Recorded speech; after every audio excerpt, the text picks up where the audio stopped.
Everybody's ready? Cool. So as I said, in today's session, we are gonna change the way we were doing learning how to approach sessions. So we are gonna pick a random problem this time from Codeforces that we haven't seen before. And then first we are gonna read, we are gonna understand the problem, and then we are gonna solve it on the whiteboard together and code. So the coding section, it's gonna be similar, but this time it's gonna be on an idea that we didn't face with in the past. So I hope this is gonna give you like full end-to-end problem solving experience. So now let's go to Codeforces. And after that, I think the easiest way we can navigate is we can click on this, and no need to add a tag. Maybe we can say the difficulty is up to 1100. To make it, it's going to be A or B problem. Okay. So now let's pick a random number between 1200 and 1250. 1230. Okay. 1230. David and bags of candles. Okay. Now let's go to this problem. So I'm going to read it loud for everybody, but I'm going to send the link to Telegram, so in case you want to open it on your computer.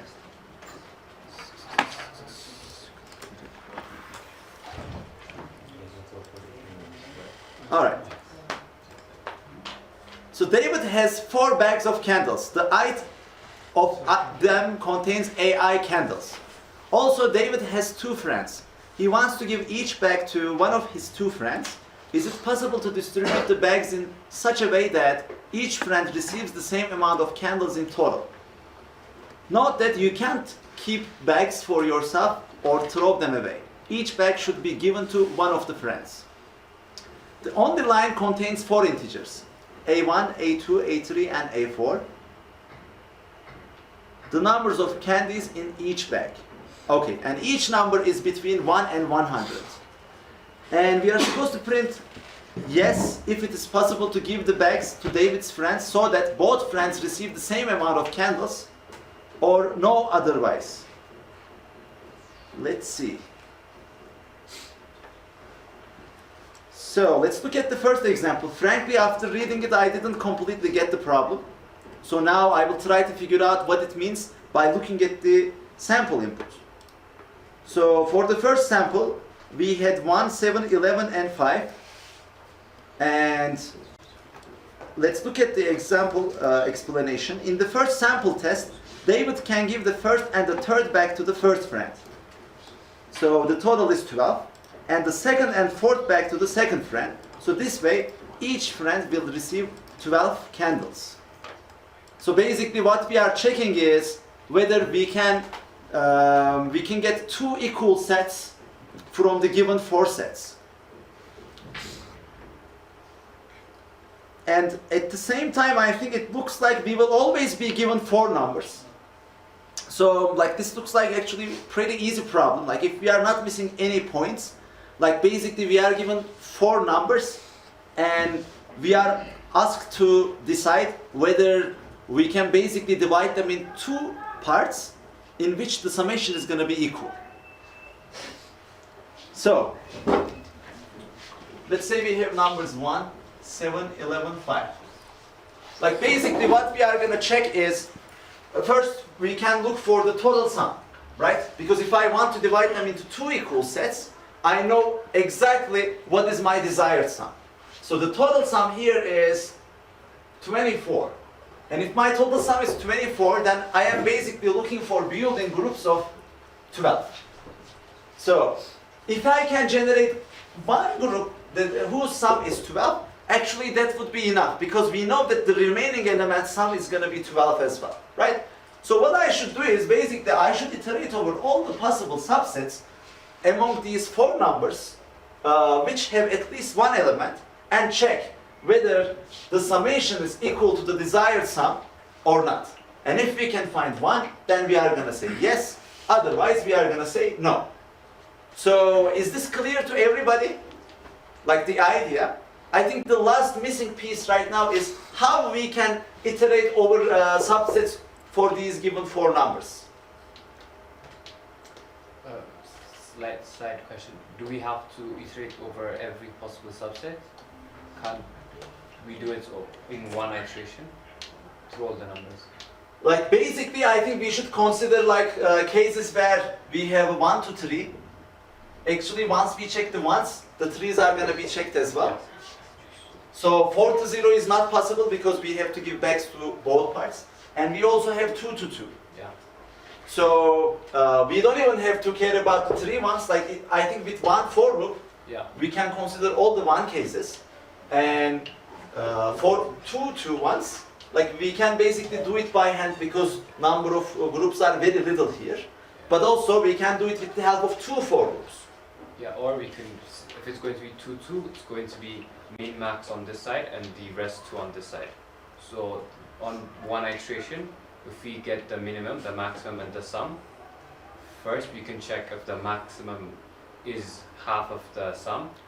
If that is the case, if it's greater than half of the sum, that means it won't work, then Yes. that would fail. But if it's less than half, if it's exactly equal to the half, then it's the correct answer. That one is enough. But if it's less than the half of the sum, we add the minimum to it and check again.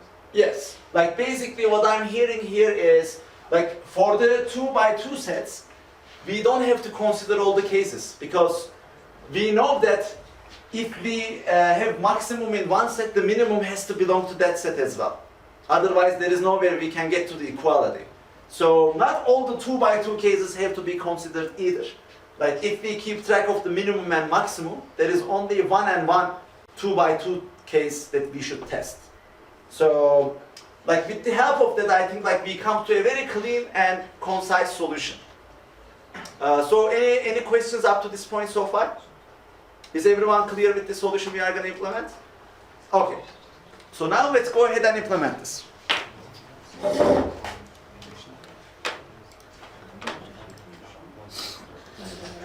So we are going to be reading only 4 integers, like there is no multiple test cases.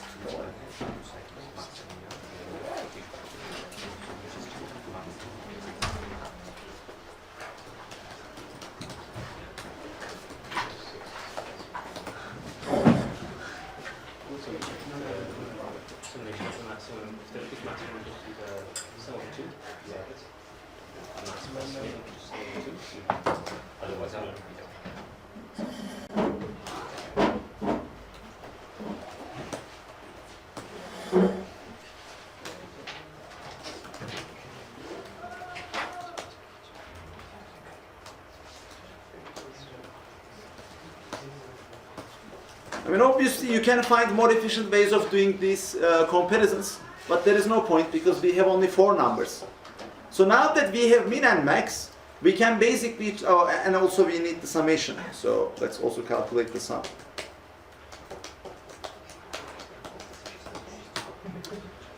Now that we also know the desired sum.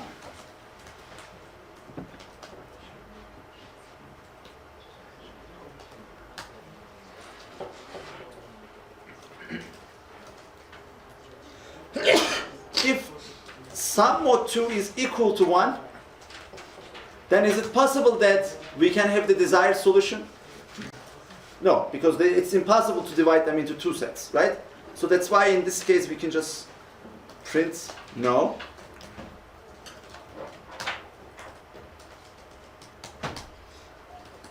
Else we can continue with our solution.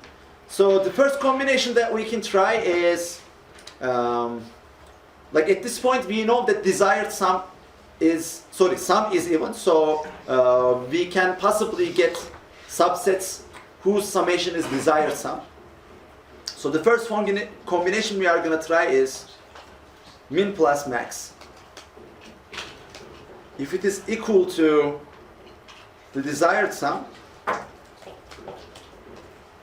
then we are going to print yes.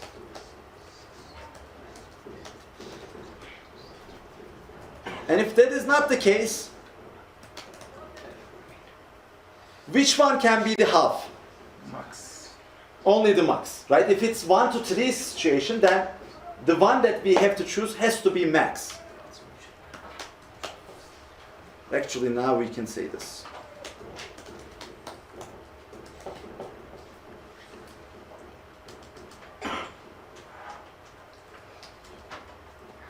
Even actually we can make it simpler, like, or let's say it's going to be more clear this way,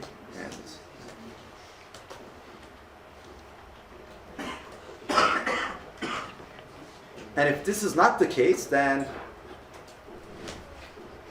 we are going to print no.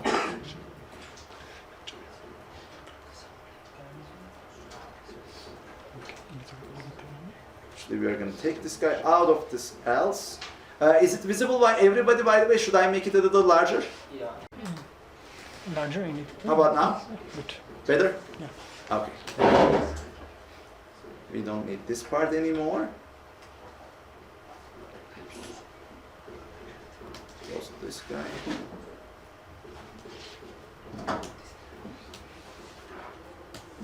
Okay. So, any questions up to this point? Is the implementation clear? And obviously what we are supposed to do right now is to test our program.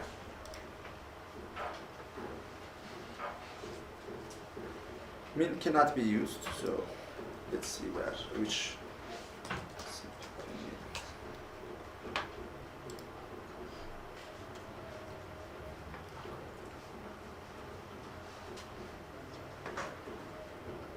Did you include algorithm?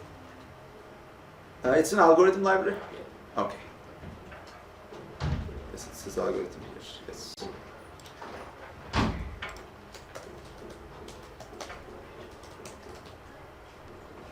Let's give it a try again.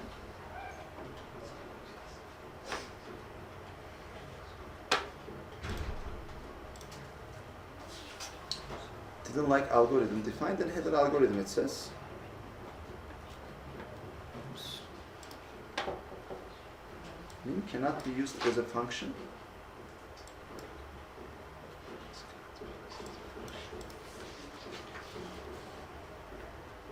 Or is it because we named the variable with the same name? I'm not sure, but let's give it a try.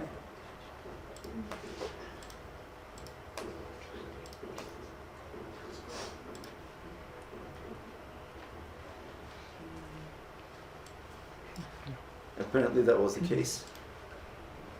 17115. 17115. And the answer is yes. So now let's give it a try with the case where the maximum is equal to the summation of the other three. That works too. Now let's also try with the case where we don't have equality.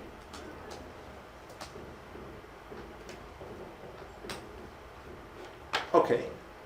So it seems to be working for all the cases. Now let's see, our range is also very similar, from very small, from 1 to 100. We don't have negative numbers.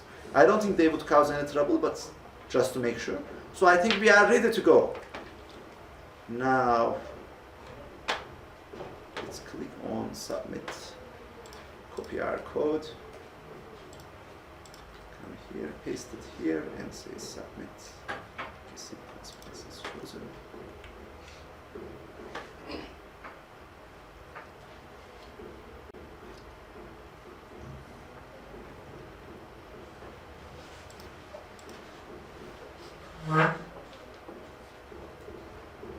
Test 11.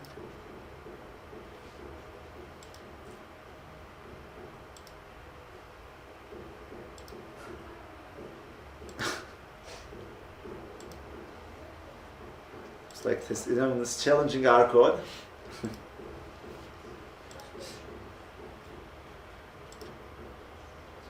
Okay. I mean, I think at this point, yes, it's accepted. Cool. So, do you guys want another problem A, or should we go with problem B? B? Okay. So now we are going to do exactly the same thing. We are going to go to problem set and say the difficulty is up to 1100 apply. And this time we want it to start maybe from 1000, so that it's going to be B problem. or maybe we can go a little bit above.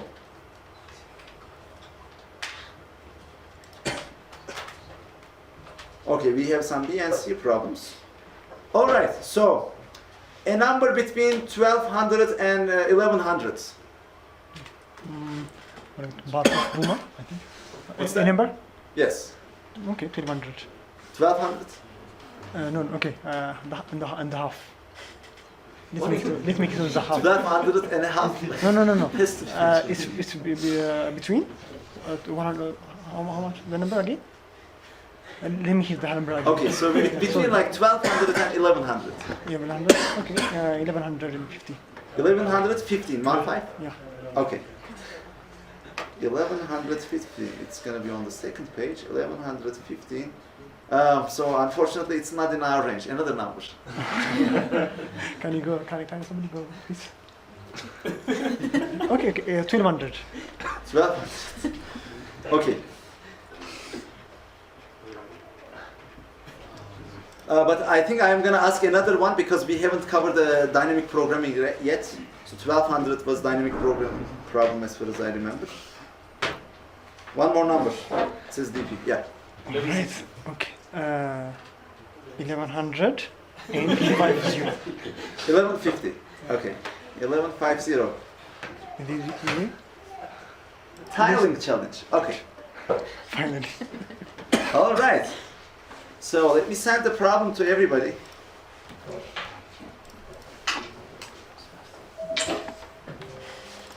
Now let's take a look at this one. One day Alice was cleaning up her basement when she noticed something very curious. An infinite set of wooden pieces. Each piece was made of 5 square tiles with 4 tiles adjacent to the 5th center tile. Okay, so we have a picture there. I think it clearly shows us what it is talking about. By the pieces lay a large square wooden board. The board is divided into n square cells arranged into n rows and n columns. Some of the cells are already occupied by single tiles stuck to it. The remaining cells are free. Alice started wondering whether she could fill the board completely using the pieces she had found. Of course, each piece has to cover exactly 5 distinct cells of the board. No 2 pieces can overlap, and every piece should fit in the board entirely, without some parts laying outside the board borders. The board, however, was too large for Alice to do the tiling by hand. Can you help determine if it's possible to fully tile the board? The first line of the input contains a single integer, n is from 3 to 50, the size of the board. And the following n lines describe the board. The ith line contains a single string of length n. Its jth character is equal to dot if the cell in the ith row and the jth column is free. It is equal to, what is this called? Like hashtag. Hashtag if it is occupied. You can assume that the board contains at least 1 free cell. Output yes if the board can be tiled by Alice's pieces, or no otherwise. You can print each letter in any case, upper or lower. Okay. So, is the problem clear to everybody? Like basically we are kind of given a board, and the board can contain 2 different characters at each cell. If it is hashtag, then it means that piece is already occupied. That cell is already occupied. If it's dot, it means it is free. And we have pieces like which contains 5 cells. Like basically it's like a plus sign. And by using these plus signs, is it possible to fill it all or no? That is our question. But there is one restriction. We cannot override already occupied positions. Okay? So, is the question clear to everybody? Okay. So now let's think about how we can solve this problem.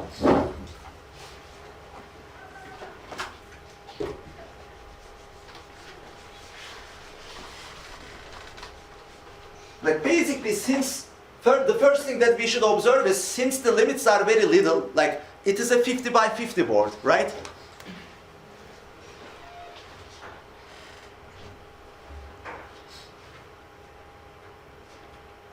Let's go over the first example. It's 3 by 3.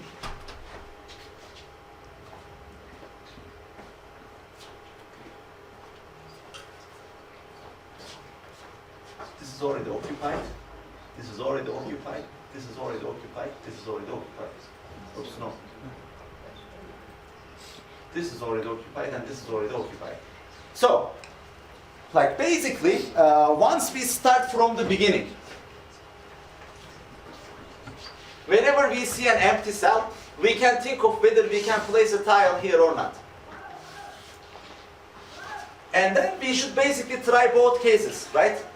It's either we are gonna place the tile from here, and if it is not occupied, like it has to be occupied with the help of our tiles, right? It's either, like let's consider this guy. We can occupy this cell by a tile that we place above, or by a tile that we place from here. Like the top of the tile can come here. So, for any cell what we say is true, but are there some special cells that we certainly know that the top of the tile has to be there? Like we know that a tile has to occupy with the top part. Which cells we can tell this for? Any guesses? When we start from the top, the first cell we see has to be the top of the Has to be the top, right? Because like basically that is the first unoccupied cell and there is nothing that is free above. And if we look at our pieces, like our pieces are like this. Right? So basically, if there is nothing above this one, we know that the top of the tile has to be located here. So at first it might look like there might be many different possibilities that you have to try. But once you think about it, since there is always first unoccupied cell, and we know that that has to be the top of the tile, the top of the piece that we are placing, it is actually not like we have to try different scenarios. Like after we occupy the first empty cell on the top, there will be another first empty cell, right? And we know that we have to place our piece into that position as well. So it actually means like our iteration is not considering two cases for each empty cell, whether placing the tile from the top here or covering it with another one. Like with the help of always looking at the first empty tile, we can always continue placing our pieces in the perfect manner. So is everybody clear with this part? And at this point, I think we have enough confidence to start coding. So does anyone think otherwise? Or are you guys clear with the algorithm we are going to use? Not? Okay, so a little bit more explanation. So here actually we have only one possibility, maybe that's why it's not a good example. So let's consider another one. So like this guy looks better actually, the second example. Let's make it a little bigger.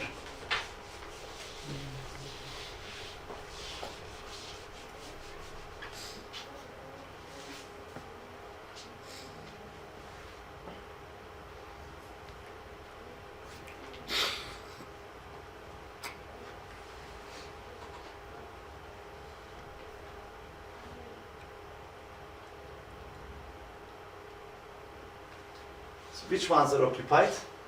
Like let's consider this one, the answer yes. So this is occupied. And then these three are occupied, right? And this one,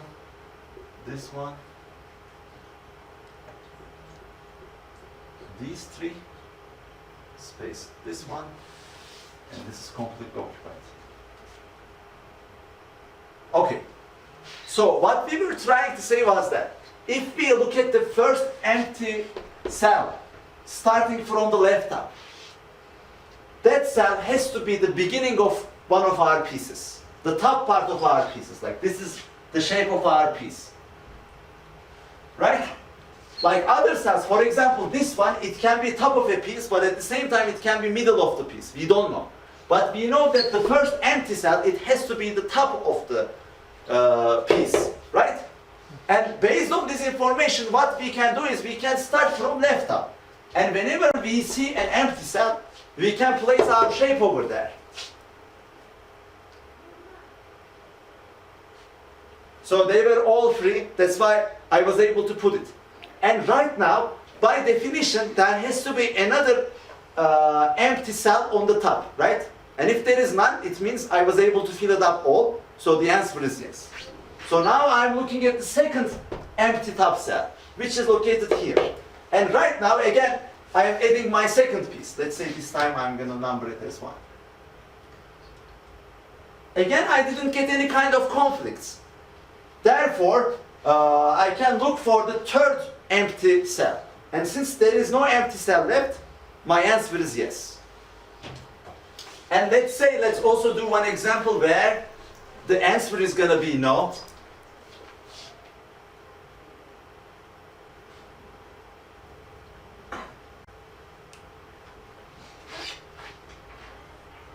Oops. Let's say this is our given grid. And when I see the first top cell over there, obviously I know that this has to be the top of my piece. And I try to locate my piece over here. So this one, this one, this one, this one. I was able to place them, but here I have the conflict. And because of this conflict, now I'm going to say no. So is everybody clear with the algorithm? Okay. So now let's go ahead and implement it.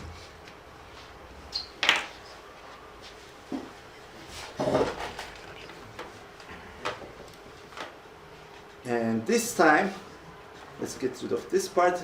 We are reading n, and then we can, let's say, and then we are reading our maze.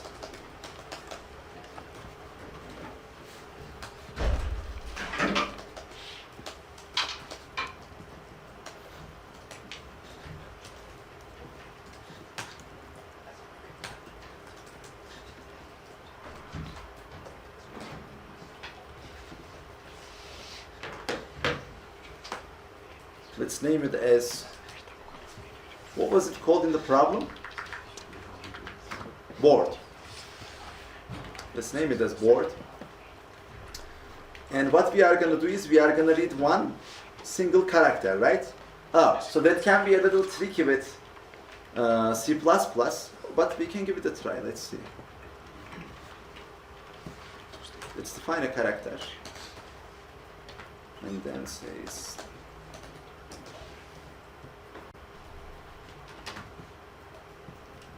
so let's first check whether we are able to read it correctly or not.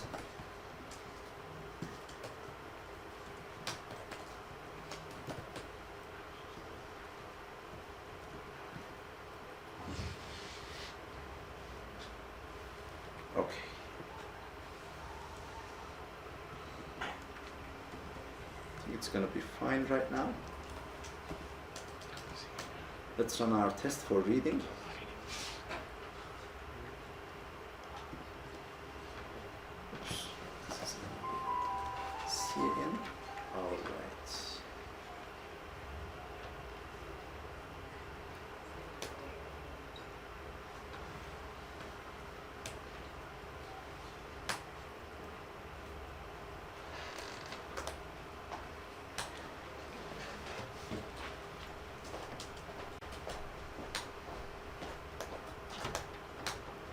Okay, looks like we are able to read the input correctly this way.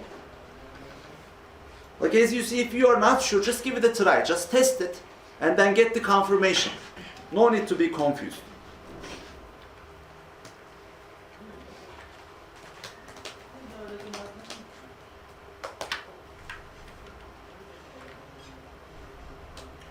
Let's do this. Board ij is going to be equal to, if ch is equal to hashtag, then it's going to be 1, otherwise it's going to be 0.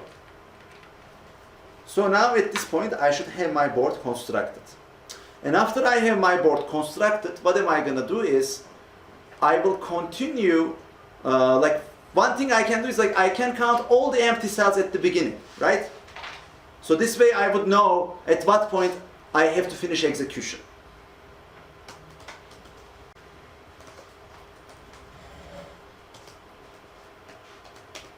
If it is equal to 0, then I'm going to increase empty cell count.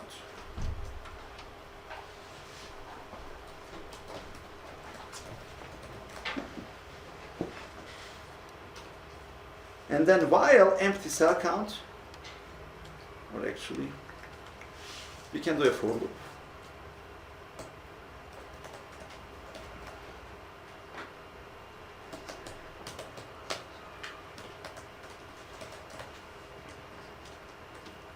Like we know that each time we are going to be occupying 5 cells, right? Actually, at this point, even before start here, if empty cell count is not divisible by 5, then we know that there is no answer, right?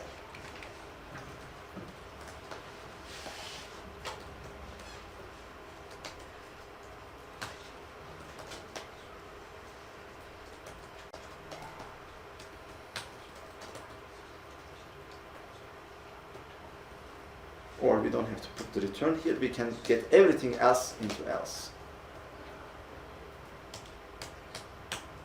And by the way, like here I write everything in the main because we are still solving very simple problems. Like basically you can put everything here into a read function and then you can have a solve function which is going to do what we are about to do, okay? If you want to have things more organized. And in the interview environment, this is definitely more preferable, okay? So you should organize your code. You should divide it into modules, small modules. So writing everything into main, this is not a good practice. It's just for the sake of simplicity, I'm doing it this way right now, okay?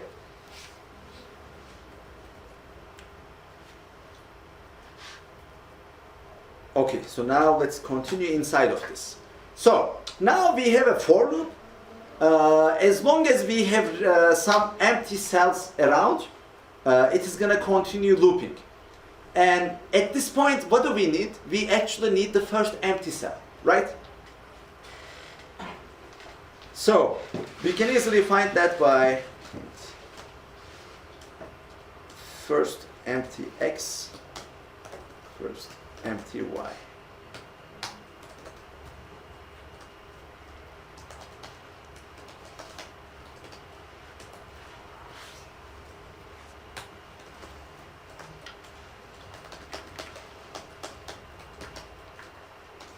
So I'm traversing over all my cells, and if I find an empty cell, then I'm just going to mark first empty x and first empty y, and I will just break. Actually, with the function, it's going to be easier because at that point I want to return it. So what I can do is, like, I can define this as a pair.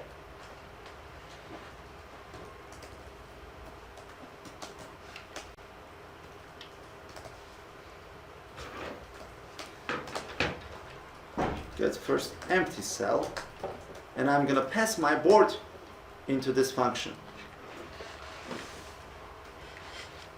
Because otherwise, like, I have to break from 2 for loops. I mean, I can just change the values of I and j, but it's going to be dirty. That's why I wanted to take it out as a function.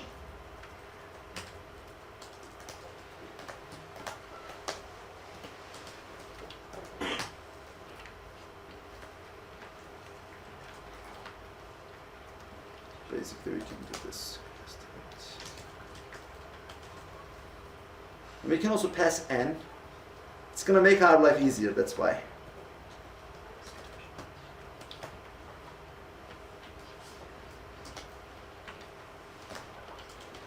And then what we are going to do is now we are going to use the for loop, and whenever we find an empty cell, if board ij is equal to 0, then we want to return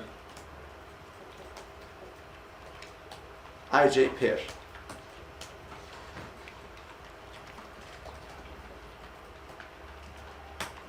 And we are not supposed to hit to this point, so we can return like -1, -1 here.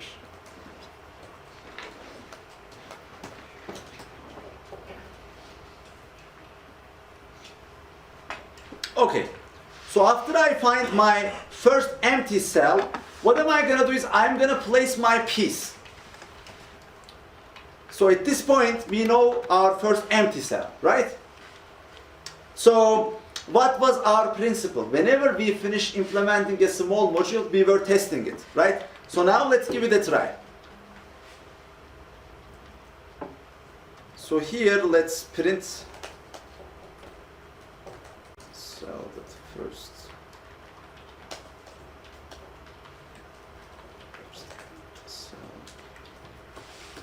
second. Let's also break from the for loop for now. Now let's give it a try.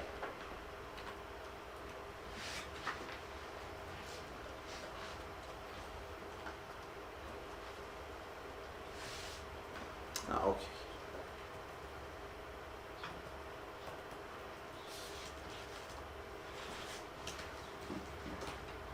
So it complains about the type that we were getting. We can get it as array. That's fine. Oh.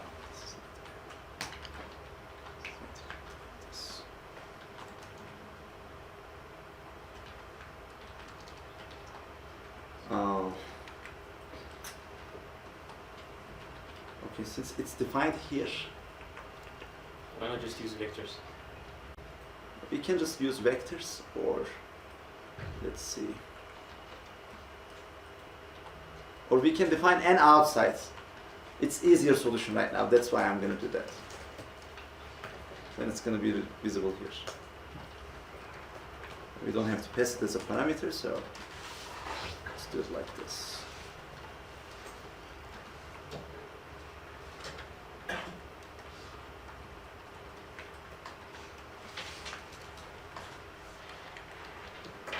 We don't have to define it here.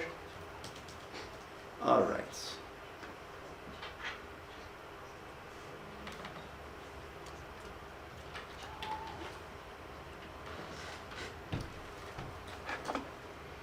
If we make it constant, we are not going to be able to assign it. So, okay, how about this? We can actually make this 100. Because what is the largest value? Like, we don't have to get it by n. It's 50, right? So we can define the max n, and we can get our array with that. So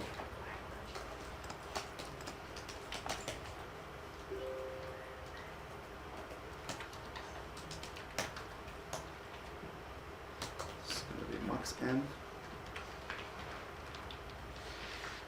And here we are going to pass n again.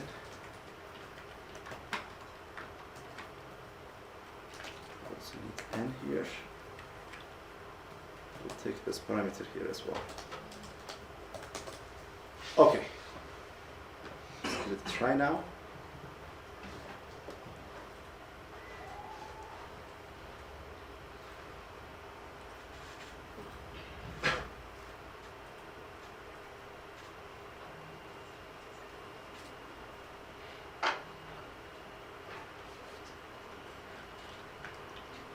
Comma is expected before bold. Why?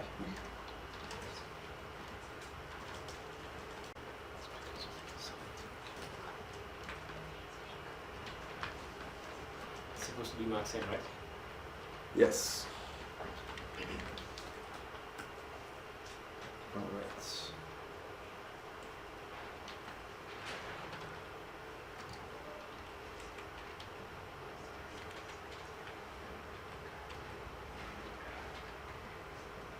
Okay, so this is supposed to be max n as well.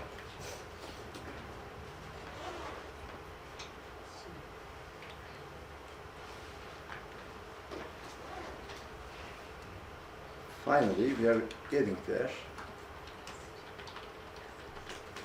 Okay.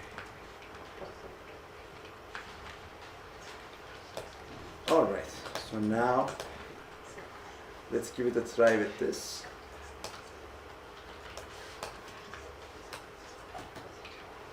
So what do we expect as output here? No. Can't, no. Oh, but it didn't print. Oh, because of my check. I gave only 4 empty cells. Okay. I should give 5 empty cells.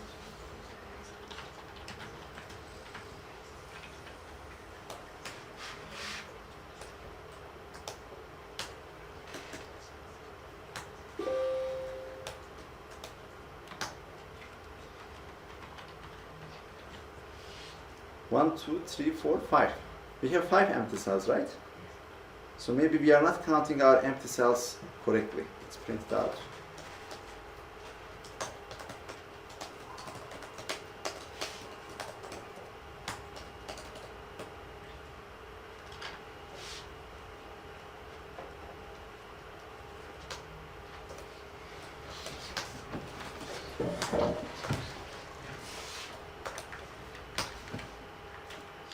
Empty cell count is 9. Oh, that is not correct.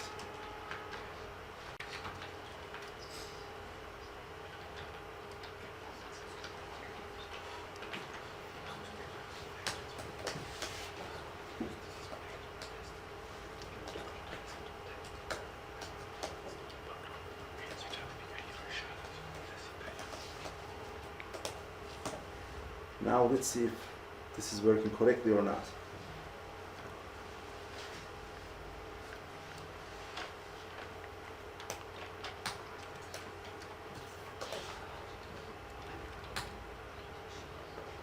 One zero one. That is correct, right? And board ij is. If this is the case, then it's going to be 1. Otherwise, it's going to be 0. If board ij is 0, then empty cell count is going to be increased. That looks correct to me right now. So let's do this. 0 0 0. That is correct. And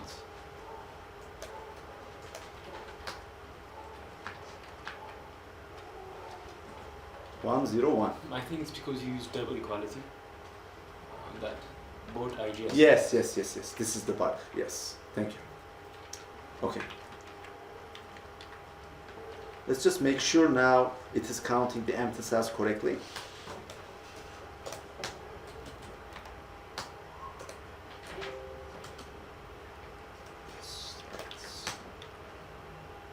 Okay, empty cell count is 5 and the first empty cell is 0 1. Okay, so now we know that, like, as you see, like, if you have some bugs in the smaller modules, like, they are gonna hit you after. So that's why it's very important to test them after you finish the small logic and then go to the next step. So now that we know we get the first empty cell correctly, what are we gonna do? Obviously here we are gonna check if we can place the new piece correctly or not. So for that, what we should check is we can actually write a new function.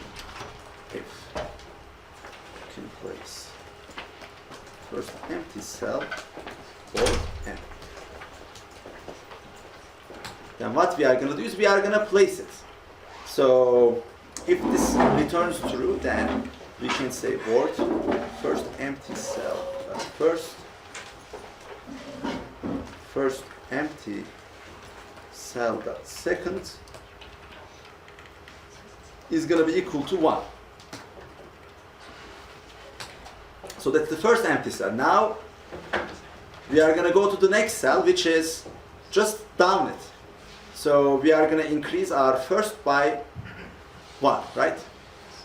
0 1, yes, it's going to be 1 1. And then we are going to get the one on the left. So the one on the left is this guy. So we are going to get the one on the right, this guy. And finally we are going to get the one that is down. So it's going to be this one, basically. So instead, what you can do is, like, here we basically copied the same statement multiple times, right? So now I'm going to show you a small trick.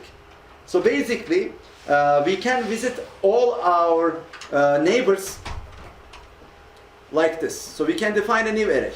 Like in the global space, let's say we have neighbors array, or like piece cells.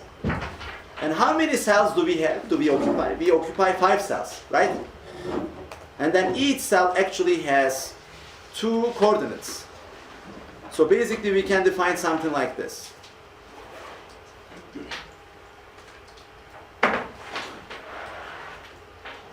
And the first one is the cell we are on, right? The first cell. So that's why my relative coordinates are 0 0. And then the second one is I want to go down. Just 1, I want to increase my row number by 1. So it's going to be 1 0.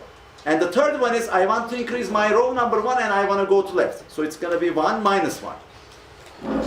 And then this one, I want to go down and then I want to go right.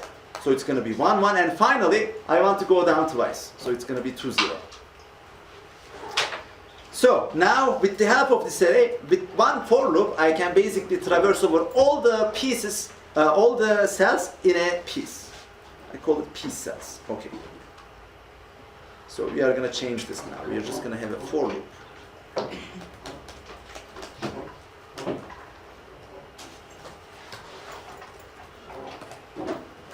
Board first empty cell dot first plus what was our variable's name? Piece cells. Piece cells I 0 to first empty cell dot second plus piece cells I 1. Oops, this became very long, so let's do it like this.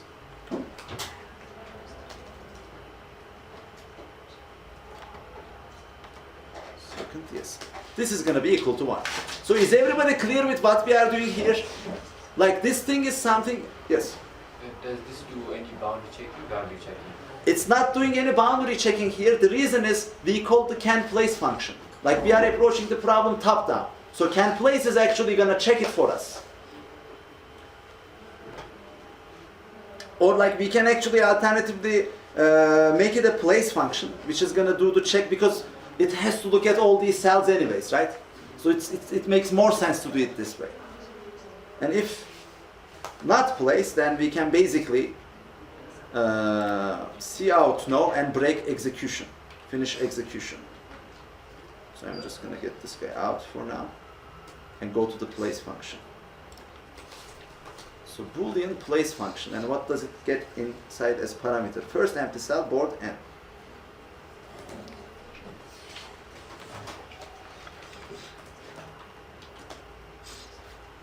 Our board is, we make use of these parameters here. Board and end. And after that, oops, the for loop is gone now. That's okay.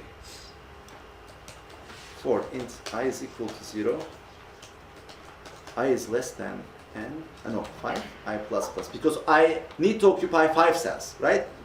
And here what I'm doing is, I get like, let's say x is equal to, first empty cell dot, empty cell, oops, dot first, plus piece cells, I 0, is equal to first empty cell dot second plus piece cells I 1. And after that I check if x and y are in the board. X is greater than or equal to, x is less than 0, or x is greater than or equal to n, or y is less than 0, or y is greater than or equal to n, then what I do is I just return false. Like at this point I know that I'm out of boundary, right? So I cannot place a piece, part of it is out of boundary. So at this point I can just return false. And if that is not the case, now I know that that cell exists. It's on my board. Now what I should check is whether it is occupied or not. And if board x, y is occupied, then again, there is a problem because I have conflict. Again, I return false. And if that is not the case, then what am I going to do? I'm going to say board xy is equal to 1. Today I have trouble with writing equal. Okay. And finally, if all the for loop executes and it doesn't return false, what's that mean? It means I successfully placed my new piece, right? So now I can confidently return true. So is everybody clear with the place function right now? So why did we change the value of that position to 1 at the end of the loop? Because like basically what we are doing is now we change the function to place function. It's not just checking whether it's available or not, because I mean it makes sense to also check whether it is occupied or not in the same place, right? So and like actually like we were gonna do the check, but right now if it is not occupied, we can directly place the piece there. No need to make the loop again, run the loop again and again. That's why. And in the end, we return true after placing the new piece. So if we cannot place, what are we going to do? We are going to print no.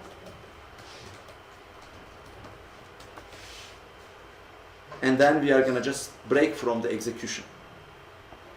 Or like we can even finish our function here. What is this break for? I think we forgot this from previous code. Okay, so in this case, we can finish execution here. And if that is not the case, it will continue finding the new empty cell and then placing it. And in the end, if I reach to a point where my execution actually, my code actually hits here, it means the answer is yes, because I was able to place new pieces successfully. So at this point, I can just print yes, and then finish the execution.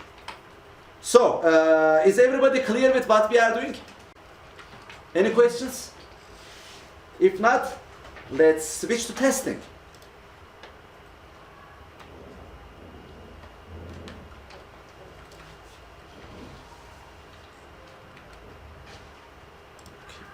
We forgot to say int here, I think.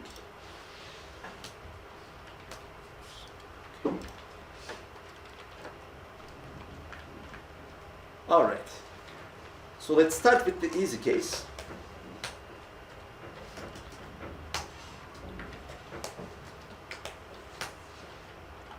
And the answer is yes. Now let's get rid of the debug code, because it just make things look bad. Okay, so now let's give it another try. So this time let's try a little more complicated sample. So this guy, we have 5 and then dots, and then 4 empty cells, 1 occupied. 1 occupied, 4 empty cells, 3 occupied, 1 empty, 1 occupied, and finally we have everything occupied. And the answer is yes. And let's also try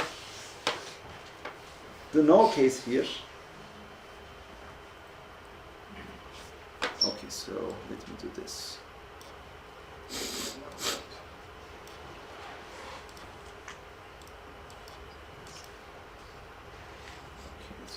Back to here and all right, let's run it again. 5.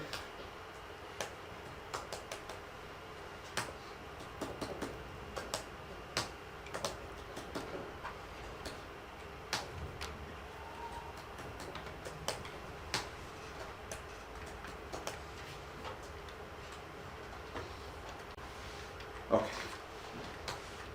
And the answer is no. So, like, does anyone want to suggest a test case, like kind of an extreme example? What could it be?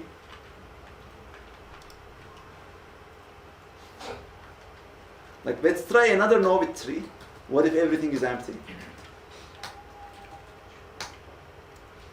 Oh, it says no, yes. Now we code an error, right? Because this should have been located in the else part. You could have just returned from the previous no. Yes, we could have added return here as well, alternatively.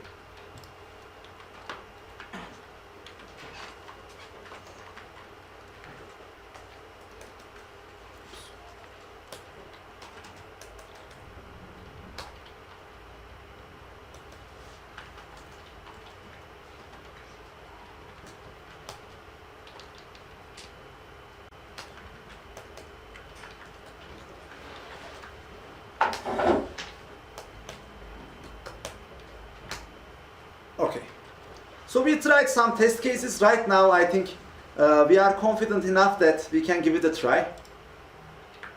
So now let's copy our code, go to submit, paste it and say submit.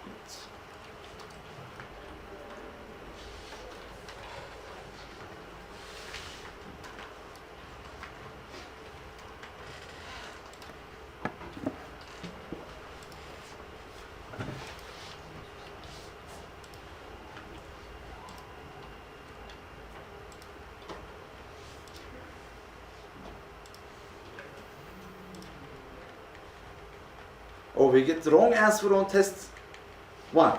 Now let's look at our submission.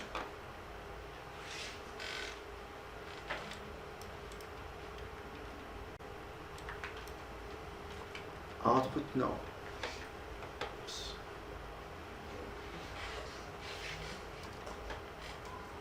Okay, it might be because of trouble of reading the input from a text file, I think, because we tested this test case already, right? Let's give it a try again.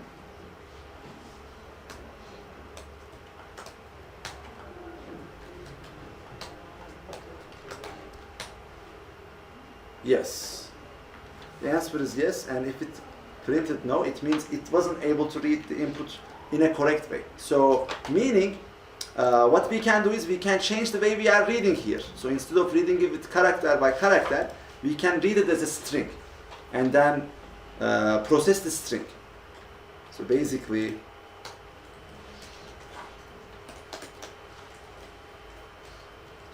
we can do this. And after we read it, we can basically keep going each character and say if str.at j is equal to dash, then do this. Now let's give it a try.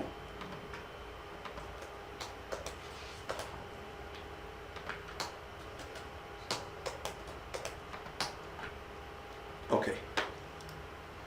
So will there be any problem with this? Probably not, because now it should be able to handle the empty characters. I think the trouble was because of the end lines. Like the end lines, if they were read as character as well, then we wouldn't be able to read the bolt completely. But right now, it should be okay, I think.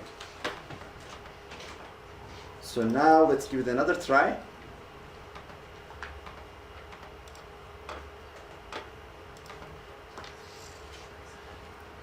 Say submit.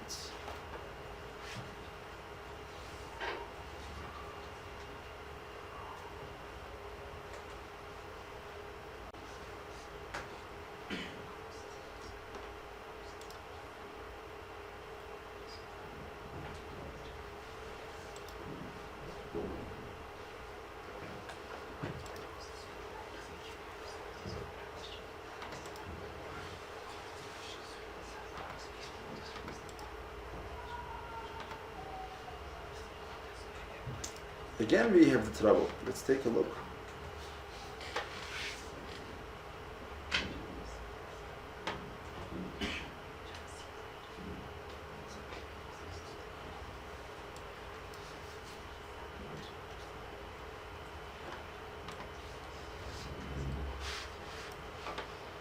Okay, that's interesting. So right now, I'm not sure what is causing the trouble.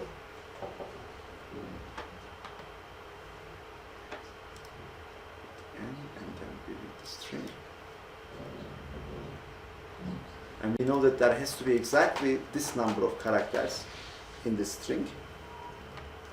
Is Codeforces printing your standard output to the screen? Like if we just write more than one thing, is it going to be able to show it here? Are you guys familiar? Like instead of no, what if I print the whole board? It will print it? Okay. I'm not sure. Okay, let's give it a try. So now after reading it, basically we can print the whole board. Or it will just say incorrect output. What's that? It will just say incorrect output. It will break automatically when it receives an incorrect output. You're thinking of printing the received character. The whole right? board, yes. I don't think that will work. The first time it receives an incorrect output, it will just...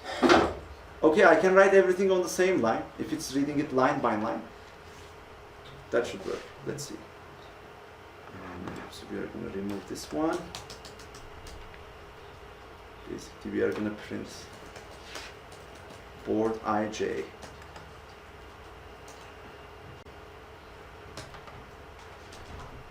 And after each level, we can basically print maybe tab to separate them. So this way everything is going to be on one line, or alternatively we can even use dash, so it's going to be one string. That way we can trick their system. So let's give it a try here.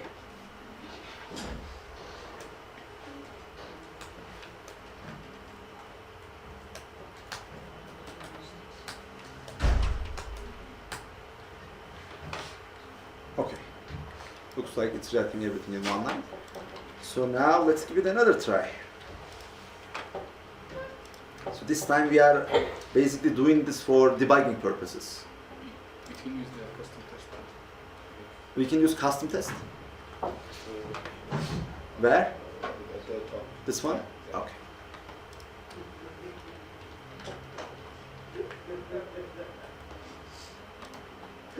And can basically test this input.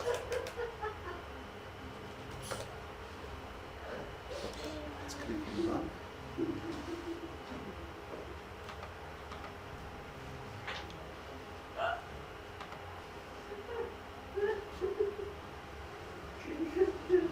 One zero one zero zero zero 101.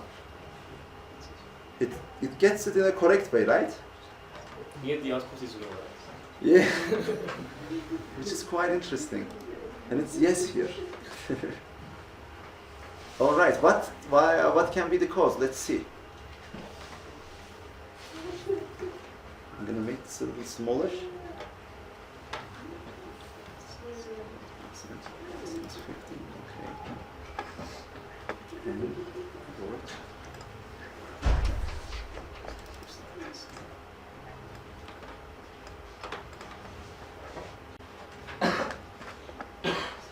Let's print also empty cell count.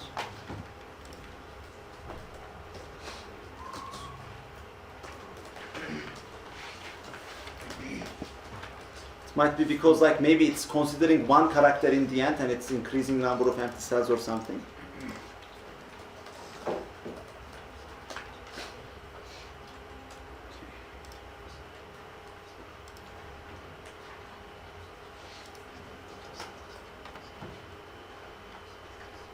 Oh, empty cell count is something crazy right now. Oh, it's because we didn't initialize empty cell count. Oh. So it's actually a very good example of like how not initializing a variable can actually beat you. Why is Because it working? what's that? Then why is it working? Because it's working here. Because once you don't initialize it, you have no idea about the default value. Depending on the compiler, depending on the environment, by luck it can be 0. But we use the same compiler, right? The Encore Forces. But here we are using online GDB's compiler. Like this website has a different compiler. That's why. Okay, so now we found the reason why we had all this trouble.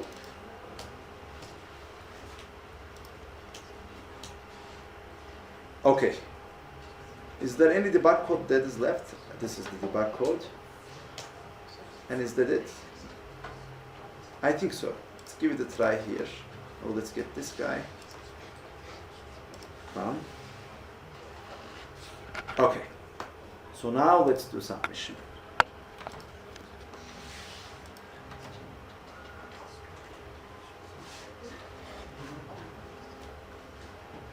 One 150B, right? The problem is. I think we deleted the debug code, no?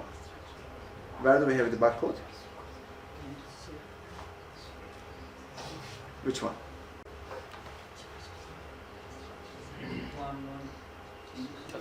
Can you tell me the line? I think you moved. You removed it? Okay. Let's give it a go.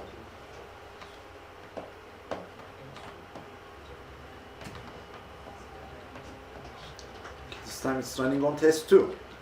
There is an improvement.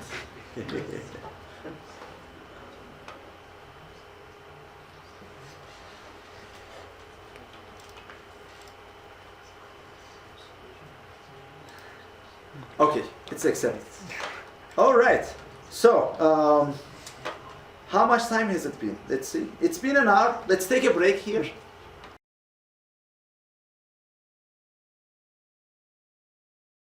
All right. So, I mean, if it's 10, then it's going to be tough because the other guy is not going to be, the one that eats 10% of it is not going to be able to eat a lot. So maybe it's better to go with the given example. Let's say we have 68. So let's try 3 first to understand how the dynamics work. If the first guy eats 3, so this is the first guys, this is the second guys. If the first guy eats 3, then we have 65 left. And this one is going to eat 6. So we are going to have 59 left. Is this going correct or? Yes. Okay. And after that we are going to eat 3 more.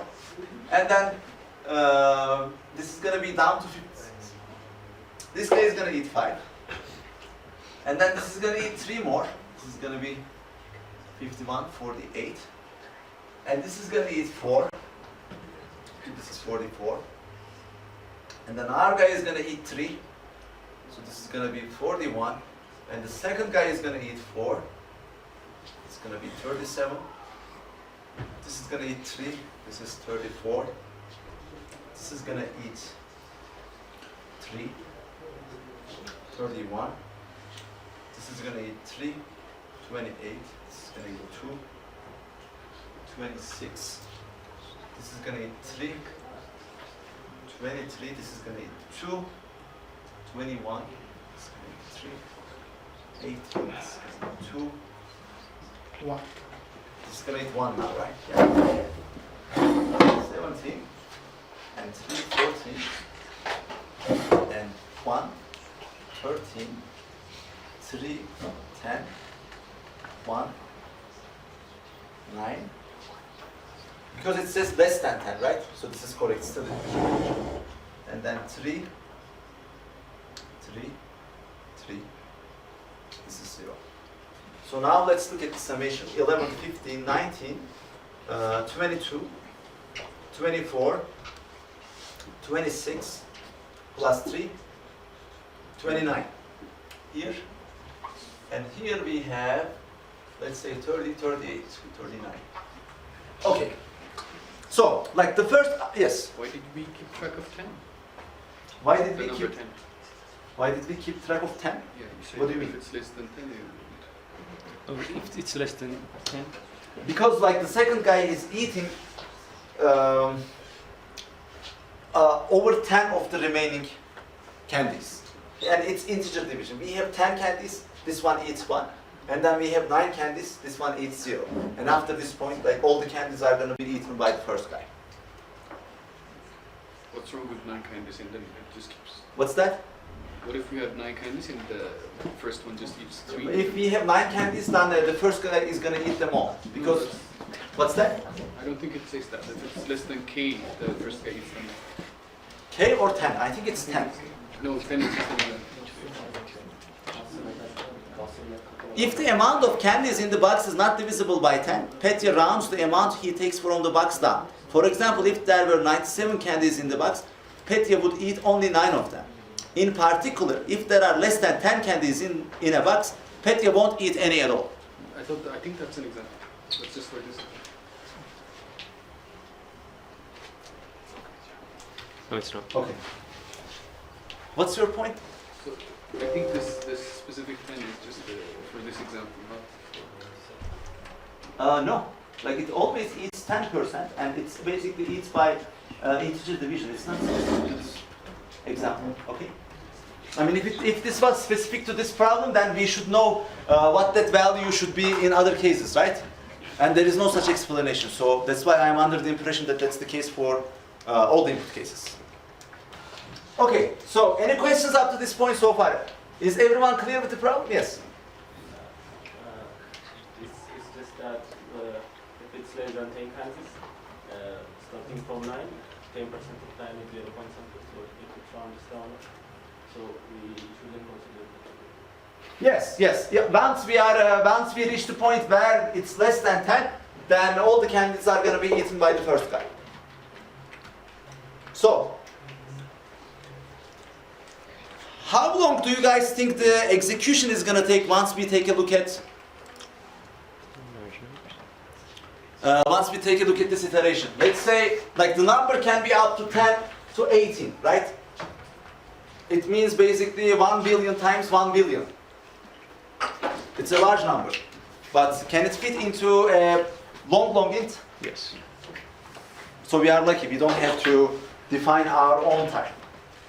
Okay, so like the first observation that we should make at this point is it helping that this k is bigger or smaller to satisfy the condition that is asked by the question? Like, for example, if the k is 39, what is going to happen? The guy is going to eat more than half even at the first iteration, right? So if the k is bigger, it is actually helping us. Like, we are looking for the minimal k, and we also know that as we make it bigger and bigger, our task becomes easier. Meaning, those guys are going to satisfy, like, let's say if this k is satisfying our condition, then everything that is greater than this is going to satisfy our condition as well. So does this remind you a searching algorithm that we can apply? Binary search, right? Because once we get the answer for k, we actually know which direction we should go for.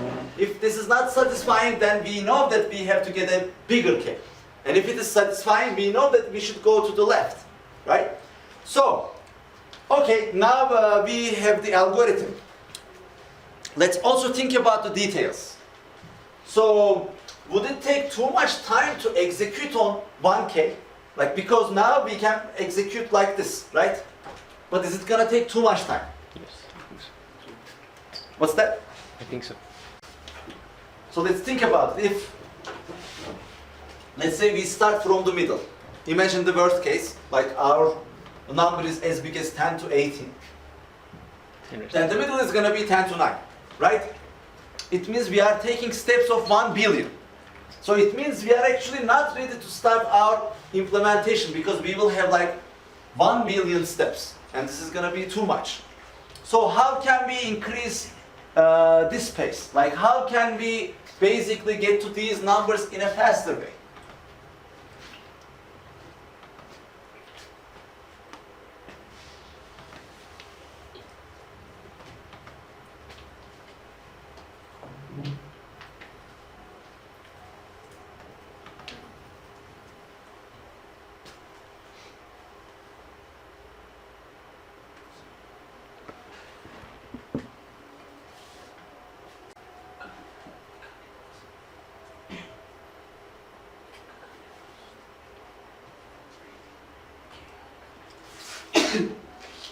What if I can figure out number of steps?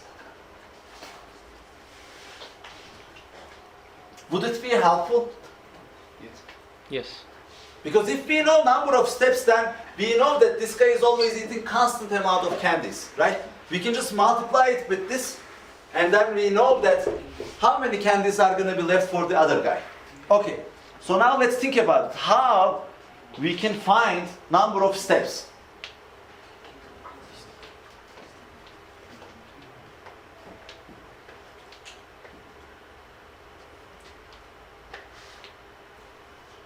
Can we also do binary search on number of steps? Do we know the maximum? What's that? Do we know the maximum amount of number of steps? Do we know the maximum number of steps? I mean, if we know k, then yes, right? Like this total number over k is gonna be the maximum number of steps, assuming the other guy is not gonna eat anything. But how can we know that whether that is the correct number of steps or not? Like, how can we run the check?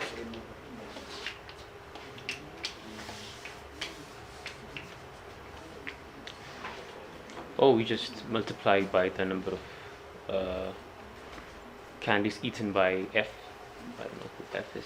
The Divided first guy. the number of steps, and then we to that we add.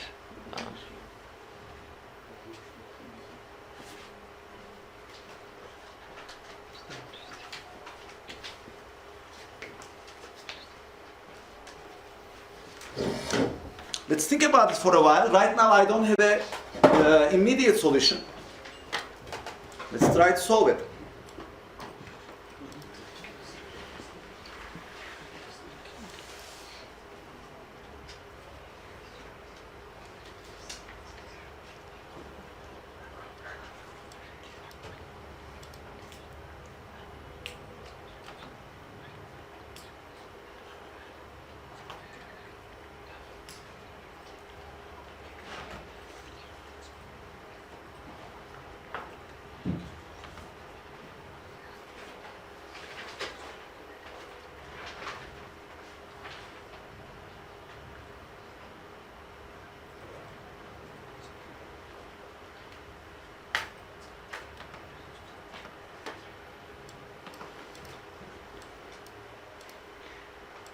There's some equation we can use to find out the number of candies eaten by S.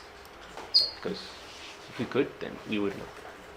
That's the same for both, right? I mean, if we can get the equation, yes, we can easily do that. Or we just have to add that to the number of steps times the number eaten by F. If we could figure out the number eaten by S. Right? Like, let's think about it. Yes, I mean, if we can get such kind of an equation, I think we can do that. Let's say if we are guessing, like, if the number of steps has to be, let's say, t, then we know that our total number of candies is n. And we know how many candies are eaten by the first guy, let's say it is k. So n minus kt is going to be the number of candies that are eaten by the second guy.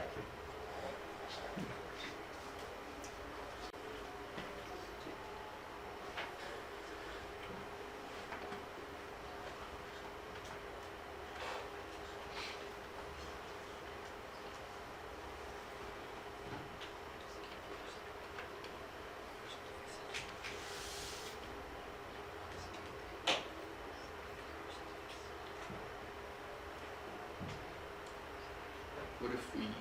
It works, right? What's that? This works. Yes. What if we we try a number of k, and then if the sum of the... If we multiply the k by the number of k's, and then if that number is bigger than half of it, we kind of go them down. But how do we know number of steps? We binary search. What's that? We binary search. I'm talking about the searching of the number of steps. Okay. We have a maximum value of steps, and then we have a minimum value of steps.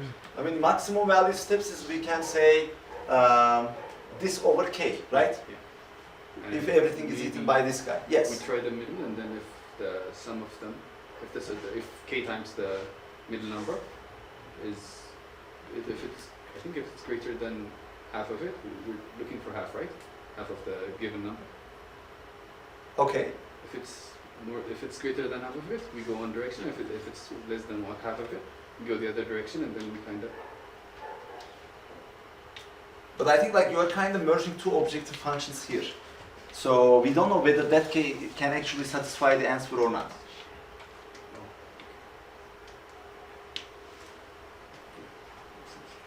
Like, once we iterate over it, are we sure that it's going to take too much time? Because, like, doesn't this work? 10% This of equation? What's that? Doesn't this equation work? Like, we know the amount at each step, then we know the amount eaten by S, and we know then n, we know k, but we don't know t. but T is the number we're trying to find, right? Yes. The step. So like if we start at the middle level, then But then how are we going to check whether this is true or not? Let's say then we we start from the we middle. find we can easily find the same value for F, and then we add them.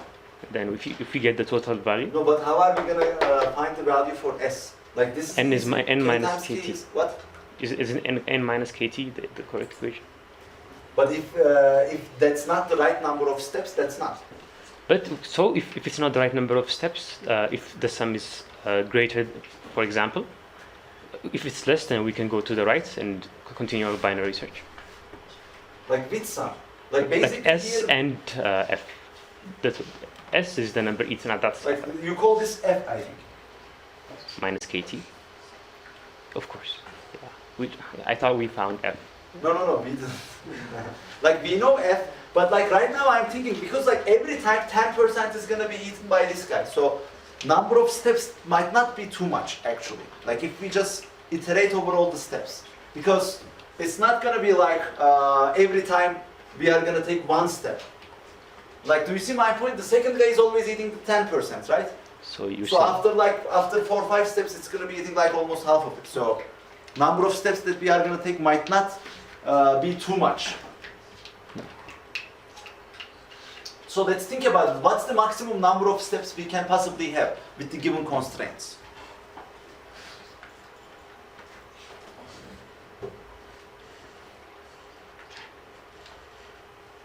For a feasible solution.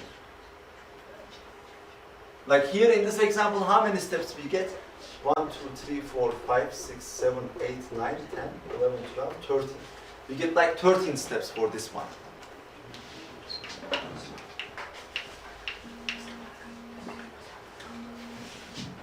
So if our number is, let's say it's large as 10 to the 18, and we start from the middle, 10 to the 9, so 10% of this, like this is gonna eat like 10 to the 17, right? And this is gonna eat 10 to the 9. And at this point, like after 4 or 5 steps, oh, I think yes, this is not gonna be a big trouble. The thing is, once the second guy eats more than half, we know that we don't have to execute that case anymore. So that's why it's gonna be easy to eliminate such big cases. Like, are you guys able to follow what I'm saying? So if basically the second guy is eating more than half of the candies, then at that point we are not going to continue our execution. Yes? But the second guy is going to eat less and less and less, while the first guy eats constant. So Yes. wouldn't, if the second guy eats more than half, oh, okay, as it goes. Yeah. So what I'm saying is, like, we start from the case 10 to the 9, right? And 10 to the 9 is not going to be enough here. Because the other guy is starting with eating 10 to the 17. Like, this is the 10% of everything, right? And this is very little in comparison to it. Like, in that case, after 6 steps, we are going to see that this is not actually feasible. So we are going to make our number larger. So that's why, like right now, I don't have the mathematical proof, but it doesn't look like number of steps that we are going to check is going to be too much. So, yes? I think the worst case in this question would be k being 1 and the maximum size 10 to the 18. So every time if it's 10%, that 8 steps. But 1 is not an answer for that for sure. If the number is as big as 10 to the 18, there is no way you can get an answer with k equal to 1. No, I'm not saying k is 1, but the worst case we can test is if k is 1 and the number is 10 to the 8. Yes, but like what I'm saying is we are not going to consider that case. Because like we will search, we are going to do binary search, right? So we are going to start from 10 to the 9. And when we do the check with the 10 to the 9, we will see that after 6 steps, that's not feasible. So that's why we are going to go to the right. And the next value we are going to check is between like 10 to the 13.5 or something. Do you see my point? Like basically, we get like if our steps are very little, then we get the feedback very quickly. Because after 5-6 steps, not 5 but like after 6 steps basically, the second guy is gonna eat more than half. That's why. Okay? So, like I think at this point we can start the implementation because we see that number of steps are not gonna be too much in the case where we need to increase our number of steps. And once we increase our number of steps, the total amount of steps that are gonna be taken, it's not gonna be too high either. So, let's give it a try.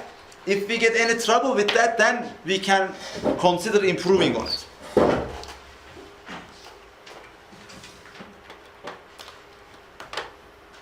So the input is pretty easy now. Let's make this a little bigger. Okay.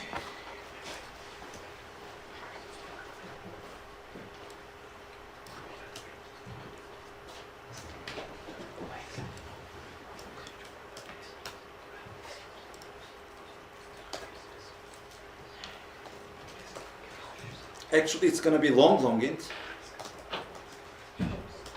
Long int n. We are going to read it. And after that, we are going to basically apply the binary search.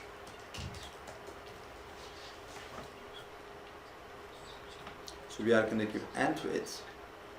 So we will start from 1 to,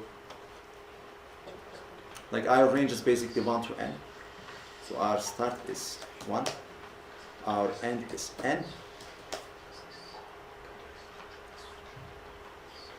Start end, and we should also give n.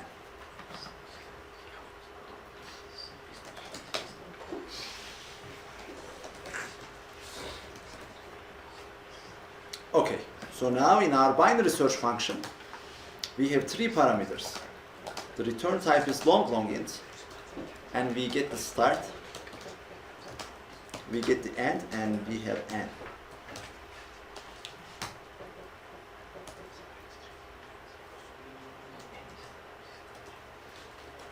If start is equal to end, then basically we are gonna, oops, these are not gonna be integer, these are gonna be long int as well.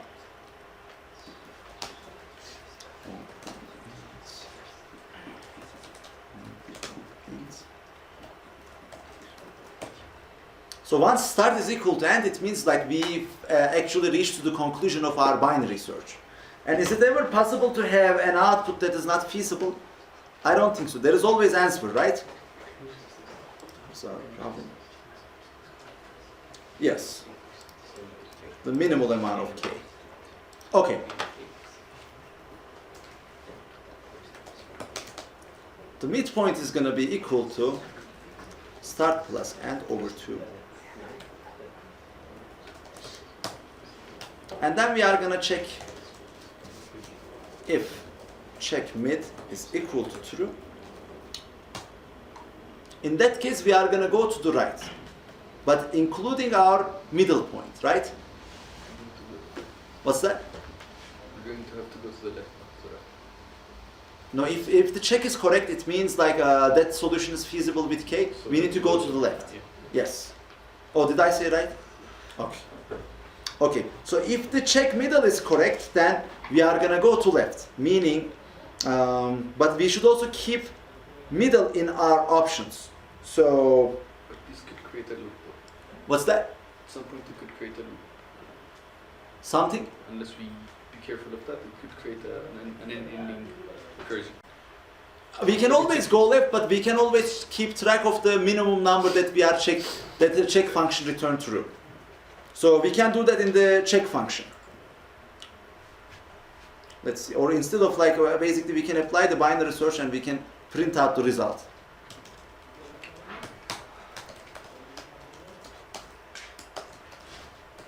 And we can update the result, like we are looking for the minimum k, so we can initialize it. I think it was long int max.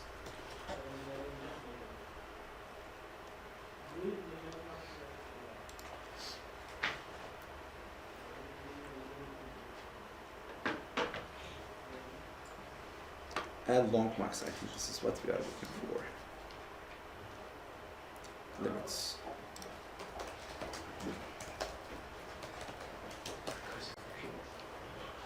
And our result is going to start from this guy, and if check mid, then we are going to go to left, meaning this is binary search.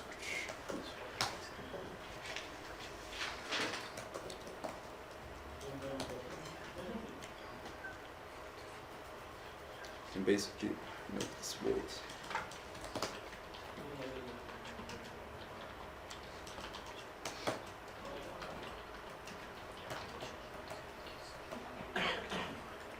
Start, and this is going to be mid minus 1,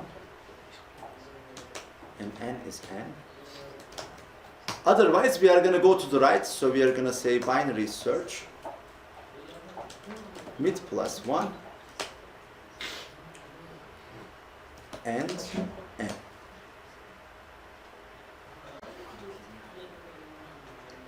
And here we should also check, or start is less than 0 or end is greater than n. Start is less than 1 or end is greater than n. It means we are out of boundaries. There is no point continue searching. And now we are going to implement our check function. So the Boolean check function is actually getting the test point. It should also get n.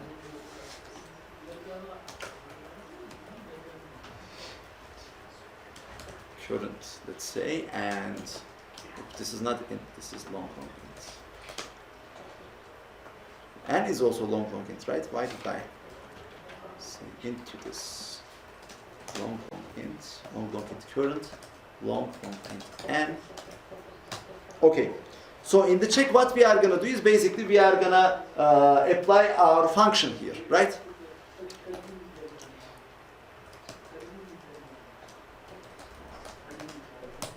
Like r is gonna represent, or we can say remaining is equal to n and long int.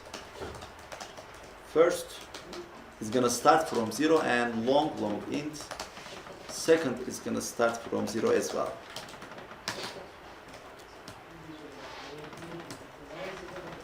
While remaining is greater than 0,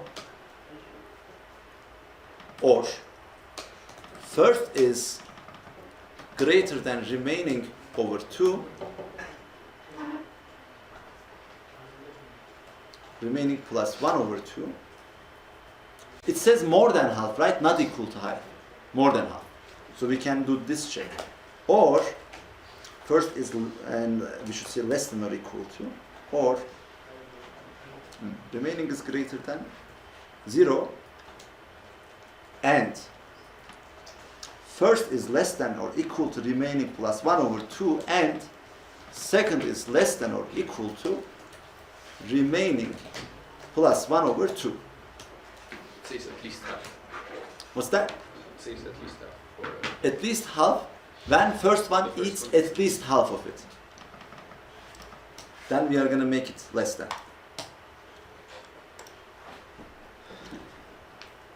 Okay, under these circumstances we will continue execution. And in the execution what we are doing is first plus equal to current, and second plus equal to n over 10,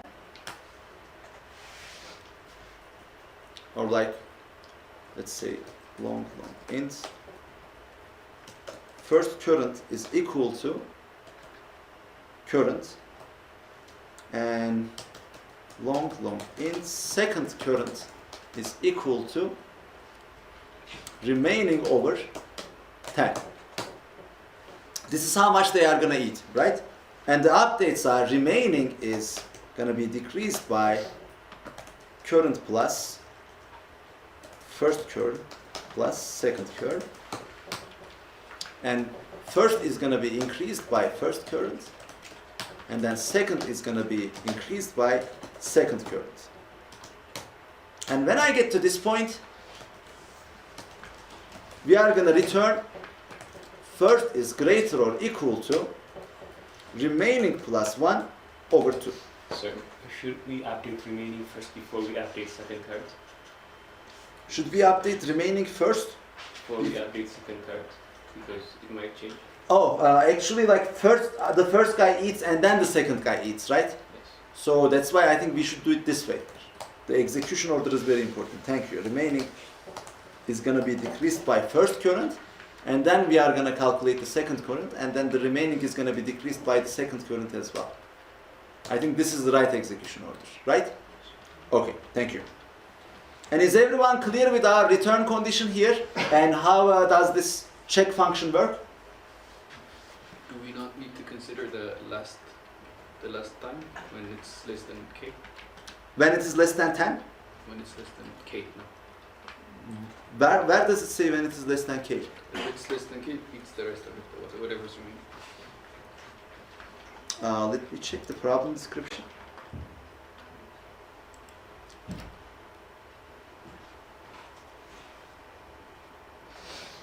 Okay, so I see your point. So,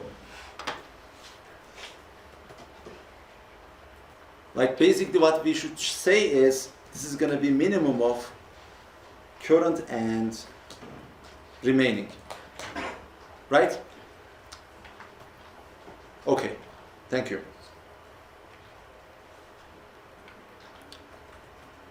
Alright, so is everyone clear with the check function now? Cool. And how about binary search? Like it's a simple binary search, right? So now let's give it a try.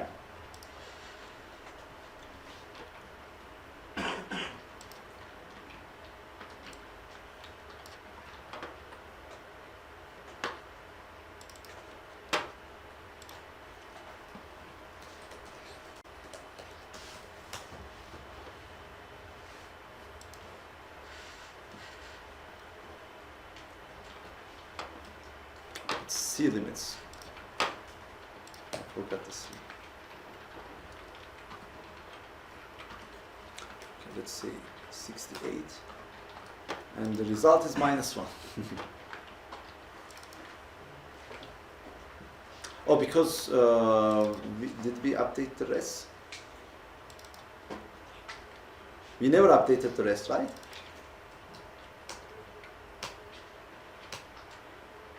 So L long max is -1. Interesting. Because this is integer, that's why. And then if the check is correct, it should actually.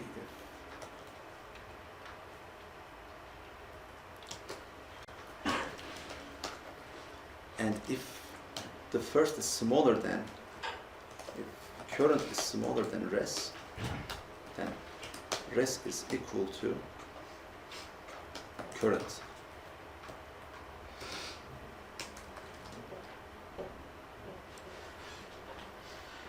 We can continue returning our condition. Okay. So now let's give it a try.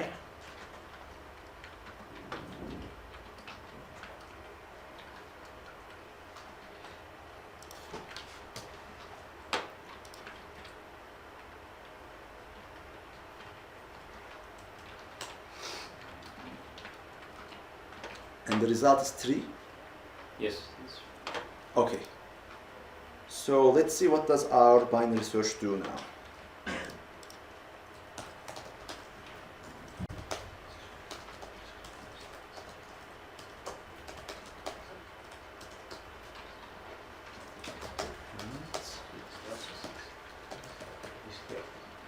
Okay.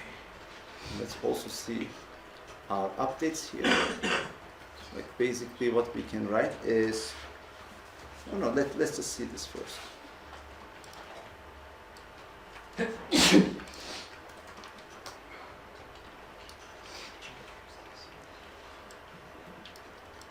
So when it is 1 and 7, it actually decided to go to the right, which is not correct.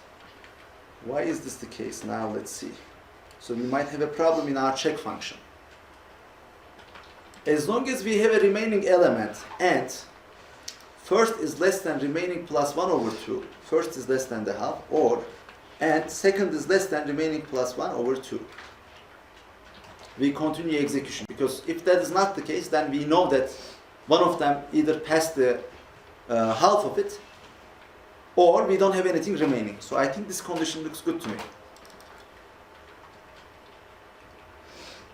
And the first one is going to eat the minimum of the current and remaining.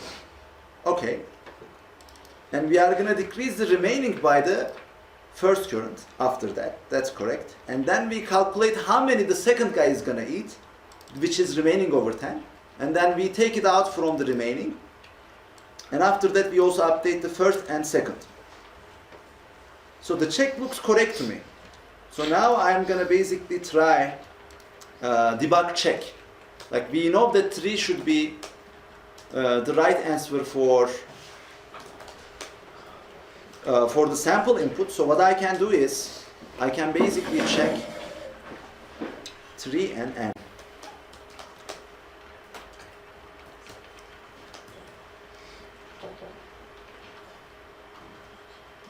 So we don't do any binary search, so let's give it a try.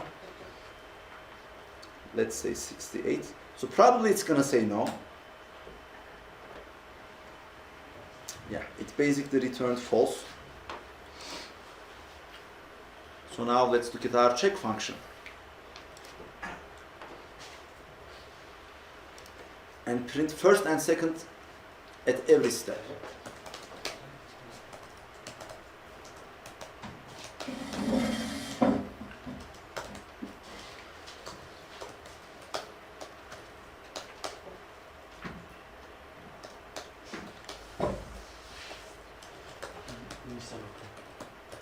What's that? Use 10 open. Here, thank you. First space, second, and we are going to print the second one as well. No, first current and second current is better. First current and second current. Okay. So now let's give it a try.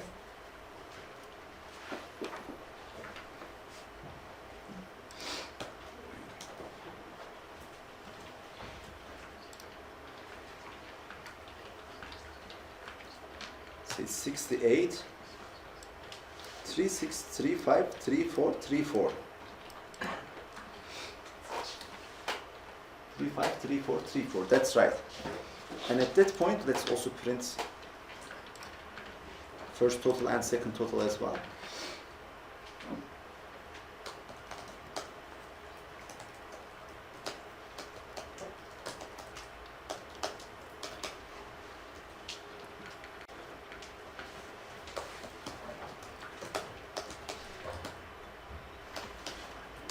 And then we can also print the remaining one.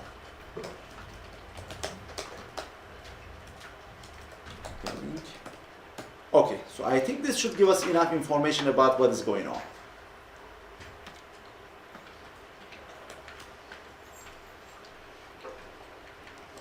So first eats 3, second eats 6, and then the remaining is 59, which is correct. And then first eats 3, second eats 5. So the first total becomes 6, the second total becomes 11, and the remaining is 51. Oh, it's because we keep updating the remaining. We should check against the original remaining, like which is n. So our checks are wrong here. This has to be n.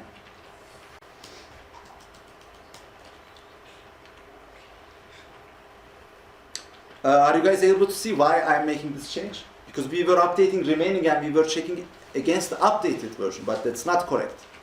We should check it against n.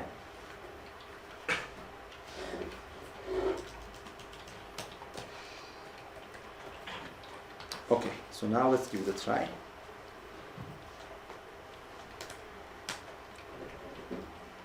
Okay, so this time it returns true. So now let's enable our binary search, and then let's not get rid of our debugging code because we might have to use it again.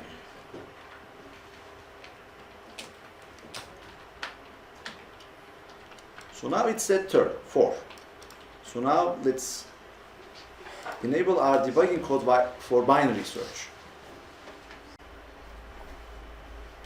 Did you change anything? What's that? Did you change anything? Was it turning 3 earlier? Oh no, it was saying yes for 3, but yes.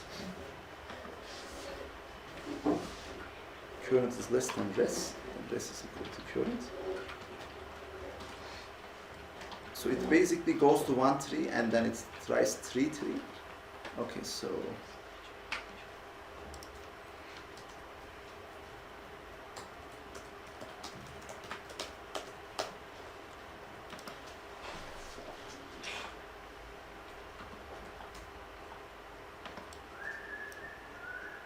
now it returns 3. It's interesting. Why did it print out 4? Let's give it a try again. Oh, because it means it's not calling the check with the right value then. I think it's pointing us the right direction. So we call the check with mid. Mid is start plus end over 2. If they are both 3, that should be true though. Or if the start is equal to end, maybe it's not doing the check, it should do the check. After that it should return. If the start is equal to end, let's separate these two cases and then return, and if that is not the case, we will just directly return. If start is less than 1 or end is greater than n, then we are just going to return because it's not a feasible value. But if not, if start is equal to n, we are just going to run the check and then return. So I think this way it should be healthy. Let's give it a try.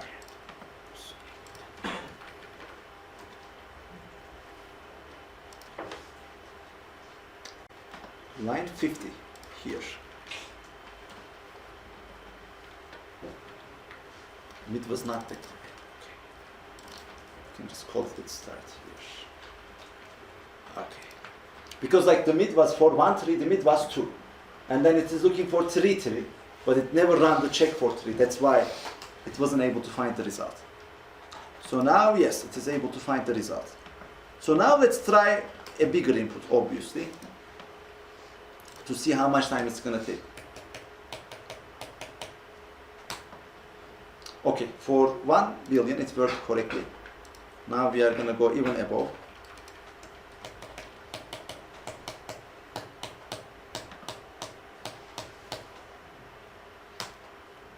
Okay. But it looks odd, right? Yeah. It's larger. It's larger than 1 billion. How come?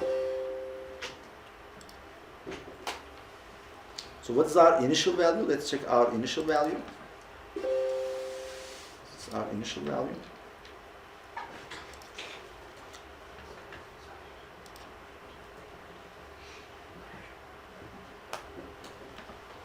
Looks like that's our initial value, right? That's interesting. So that shouldn't be the case, right? Anything Did you that's check anything? what's that? Did you check anything? It changed the same value because probably didn't check the mid value. So let's also turn on our debugging code to see what's going on.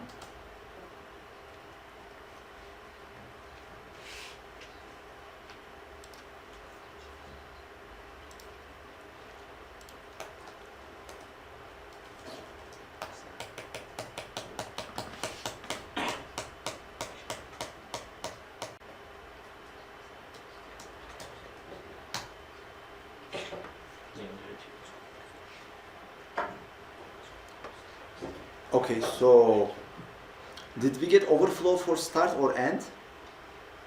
Yeah, it's right. Start plus end might be too much. So in that case, what we can try is start plus, yes. Start plus end minus start over 2. Is this the correct one? End minus start is the difference, right? Yes. And half of it, we are going to add half of the number of elements on top of the start. I think that should be correct, so let's give it a try now.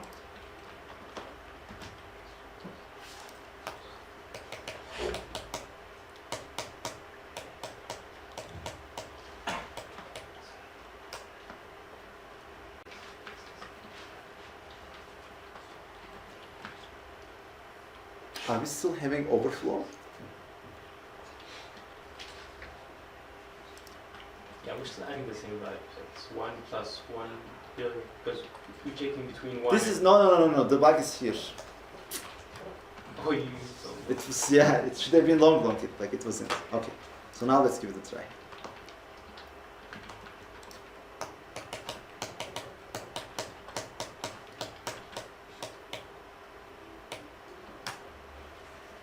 Okay. I think it works now. We can get rid of this and let's make it back to the original version. Start plus end over 2. Okay, let's give it a try now. Like as you see, all these little bugs, like they can bite you everywhere. Because if we are working with long int and we left it as int, but as we debug, we find it out. So this is a very normal process. 3, 6, 9, 12, 15. Okay. So now let's give it a try. Shouldn't we try it on another testing? What's that? There is one more sample. Or there isn't? Apparently there is not. Let's give it a, I mean, obviously we should test it, but right now I think by testing we already found our bug, right? Like the bug was, we had it integer and then now we converted to long int. So now we can give it a try. So let's say submit.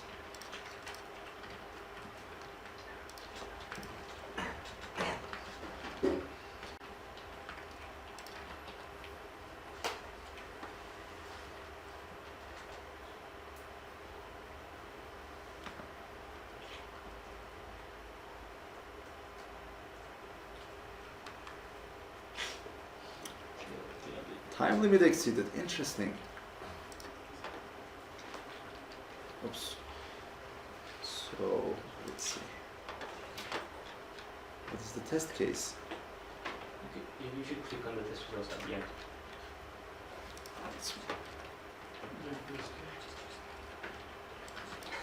Input 2? Okay. Yeah. We should have tested our code for more extreme cases. Yes. So You will let's check see. what's understood. So what's going on when it is 2? Let's give it a try. I think there's a problem with our binary search code. Start is 1, end is 2, and mid is 1. It should work. Let's give it a try. Yeah. The problem is the time. What's that? No. I mean, it has to be stuck on infinite loop or something. Yeah.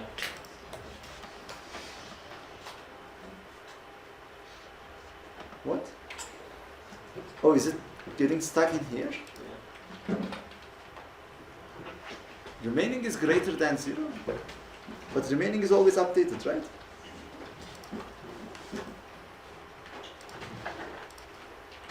Interesting. Let's see.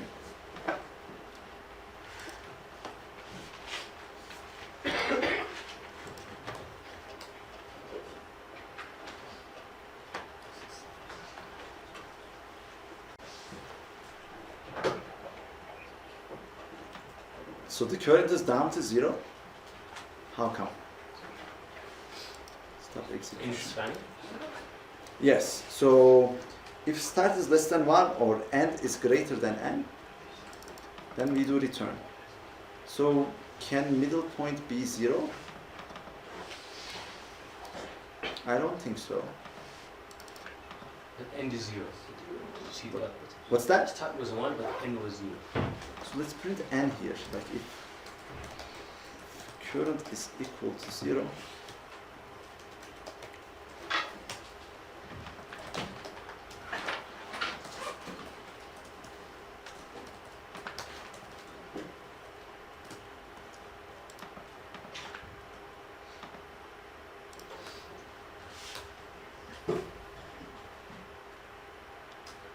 start is okay. So we should say like start.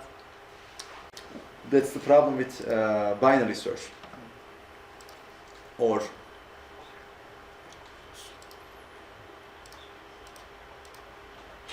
start is if start is greater than n, should stop. Oops.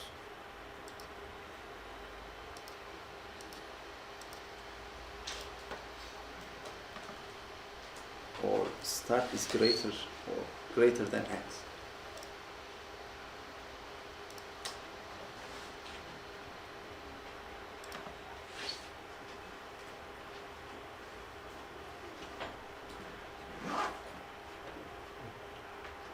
I think now it's working.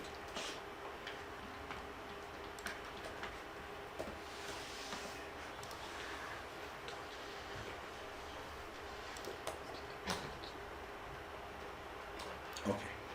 1 is the correct answer, right? At least it says at least half. Okay. So now let's give it a try. Let's go here.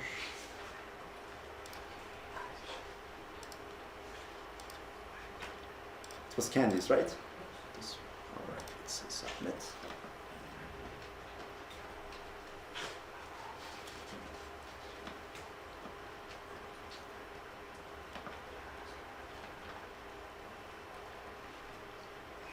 TLD on test 4. Let's see.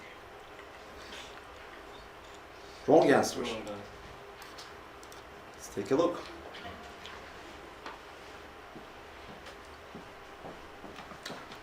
And the input is 42. Let's see whether we are checking 1 or not. Again, we have trouble with our end conditions of our binary search, I think. So let's give it a try. First, let's check our check function.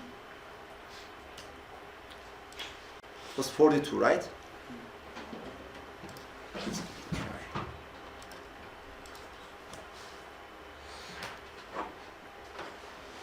result is 0. Maybe it's about equality condition. It is 42.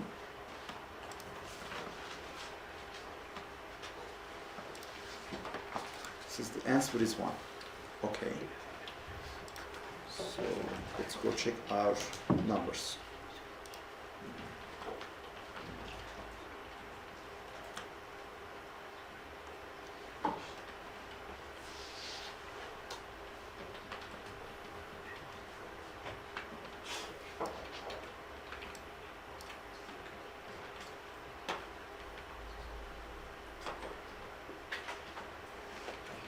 First is 11, second total is 21, and remaining is 10.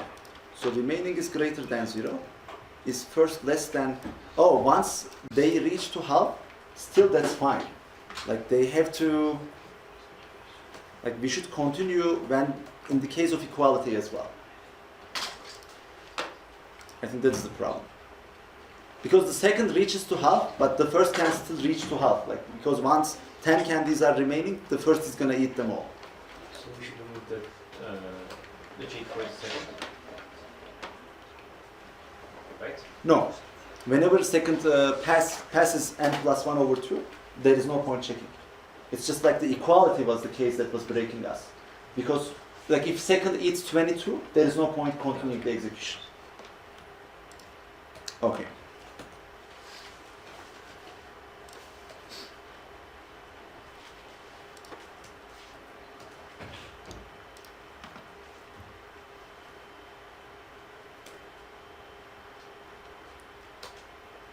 Okay.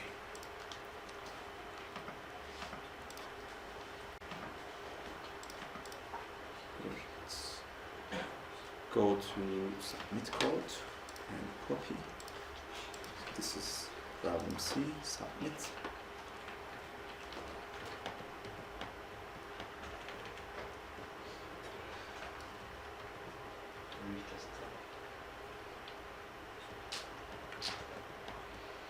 Finally, we covered all the cases, I guess. Let's see. Yes. Okay. Like as you see, like there can be many edge cases that we have to cover, and testing your code before submitting, it's very important. Like right now, we didn't do very proper testing. Like maybe 42 case, I don't think we might be able to catch it in the first place. But 2, it could have been easily caught, right? 2 or 1 case, it could have been easily caught. So, and also like another thing that we learned from this problem is, like we were trying to find a faster solution when it comes to checking whether a number satisfies our condition or not. But indeed, we realized we don't actually need that. Because with the help of these 2 pruning we have in the code, like if you look at here, these 2 conditions, those are the ones actually that are saving us a lot of time. Because if we don't do this check, if we continue execution till the end, I'm pretty sure it's going to take a long time. So let's give it a try. Let's remove this and then run our code with a big number. And let's see how much time it's going to take. I'm going to start with 1 billion. For 1 billion it was fast. Let's add 3 more zeros.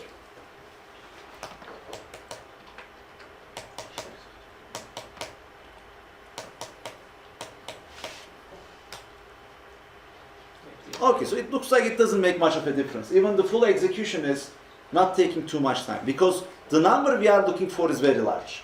Like with binary search, we can easily get to that point. We can easily get closer to that point, I guess. Let's put the largest input as well.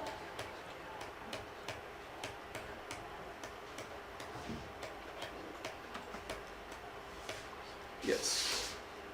Yeah, even with the largest one, it is still able to work. So then we actually kind of overestimated number of steps that we are going to take till we finish the candies, basically. Apparently it doesn't take that much. Because since the second guy is always eating the 10%, like it doesn't take too much time to finish it all, I think. Cool. Any questions? I hope this was helpful. So today I was writing a little buggy code. So it's a little hard once we have very little visibility to the lines. But I guess like we also get a lot of good learnings from this. Like we need to test our small units and we should test our code before submitting with our extreme test cases. Because this is also going to be very helpful for us in the interviews. Like in the interviews in many companies, we don't have such environment, so they are not going to execute your code. Like some companies, they are going to ask you to write the code on Google Docs. So it's not going to be executed, meaning you have to come up with some test cases to convince them that your code is actually working, your logic is actually working. All right. If you don't have any questions, I wish you all a very nice vacation. So please get relaxed, okay? This is very important because after you come back, we are going to start the second part of the program.